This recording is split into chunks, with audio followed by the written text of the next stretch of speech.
basta madami ka ngayon makikita. Ngayon, kasi may makita kayo dito. Excited na kayo, kunin nyo na lahat yan. Tapos pag sa dulo, medyo hindi masaya. Nasa sa inyo, kasi nasabi namin ito ngayon, okay?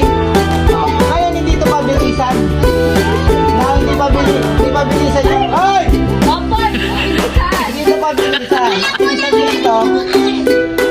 Sige. Decision making kayo. Okay?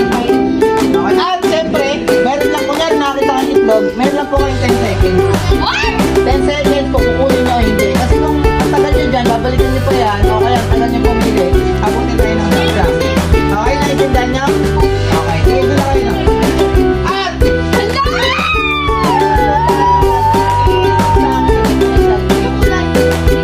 Secret. Pero special siya talaga. Okay? At, ano siya, sa lahat ng egg, yun yung pinakamalaking value. Okay, ulit. Apat lang po ang pwede nyo makukunin. Pero may special egg. Yun yung nakita nyo, special egg, additional plus one. Bali, sa pinakaswerteng bata, is magiging lima. Hindi, interview ko, makakuha ng special egg. Bakit? Okay, ikaw, sabihin mo.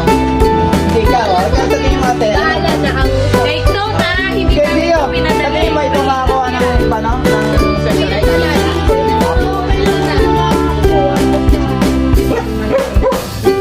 Driver, do you think you will get Get the that. special egg? Wala sa Okay, let's go. Are you ready?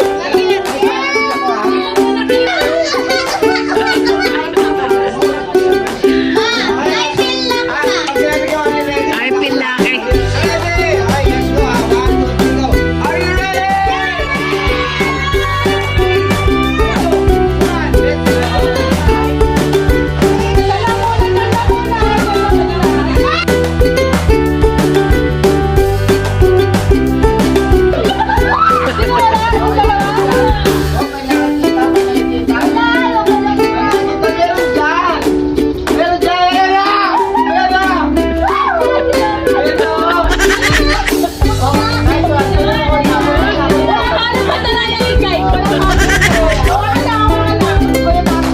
Hi friends! Welcome back to my vlog! Grabe, napakatagal na bago ko nakapag-vlog ulit.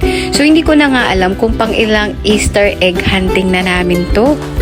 Pero naging traditional na nga namin ito sa aming pamilya. Hindi lang para sa amin mga magkakapatid, kundi sa lahat ng mga bata dito sa compound. Habang patagal na nga itong aming pag-Easter egg hunting, parang napapansin ko, iba na talaga ang mga postura, iba na ang ugali ng mga bata kapag naghahanap sila ng egg. Hindi na sila kagaya ng dati na super duper excited, as in talagang hahalugugin nila yung lugar kung saan nakatago yung mga egg. Ngayon talaga nagre-reklamo pa, saan ba? Nandito ba? Ew! Nakakatakot naman dyan! Parang nakakapagod na nga rin mag-explain sa kanila kasi syempre may mga mechanics naman ito, no, kung tag-ilang itlog lang sila, kung saan nila hahanapin, mga ganyan. Tapos gusto pa nila, tutulungan pa sila kung saan nila hahanapin yung mga eggs. Kung may hint, saan banda, dito ba sa halamanan, dun ba sa likod, sa may garden, ewan ko ba sa mga batang to. Nag-umpisa pala kami ng pag-egg hunting na totoong itlog talaga yung hinahanap nila, tapos dodrawingan nila or ipipaint nila yung itlog na yan. So pangalawang taon na namin ngayon na gumamit kami ng artificial eggs, yung parang binubuksan yan, tapos pwede kami maglagay ng coins, ng letter, instructions, at pwede rin kami maglagay dyan ng pera. Kahit naman talaga ako ang maghahanap ng itlog, kung alam kung may pera, syempre gaganahan ako, diba? Madalas pala kaming sponsoran ng aming Lola Aida sa mga egg hunting namin. Gayon din naman ang bawat isa, kung may maiambag, edi iambag na yan.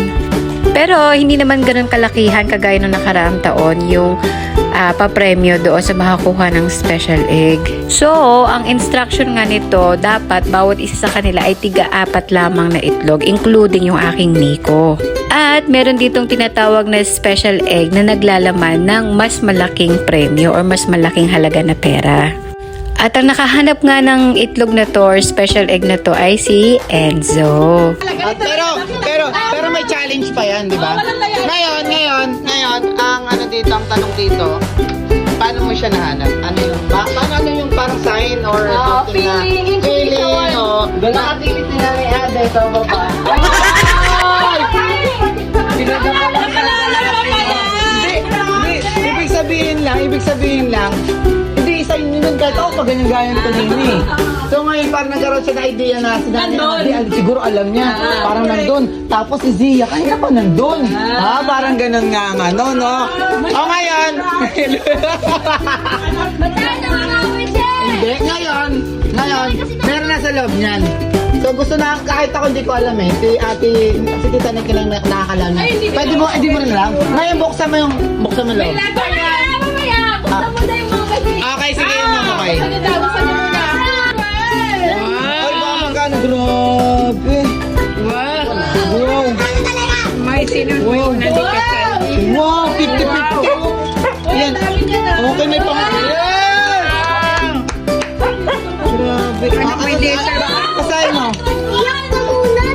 Iyak mo muna. Iyak ka muna, ibig sabihin walang laman anak. Okay. Okay na to, piso. Anak, una mo na yung pera mo. Laki-laki na, parang hindi mawala. Hindi kaya daddy. O, sige, hawakan mo na lang. For 200 kay Gio. 170. Kay Zina 200. Kay Yaeli. 171. Oo. Oh, ang dami, oh. Ay, malaki ba? Oh, asan na yung sulat kay Enzo?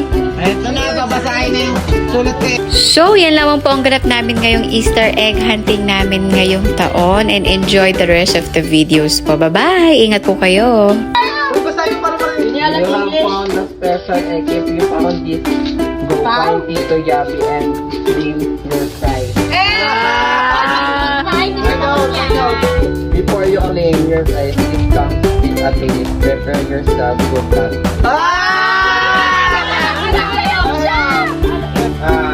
Song number or dance number?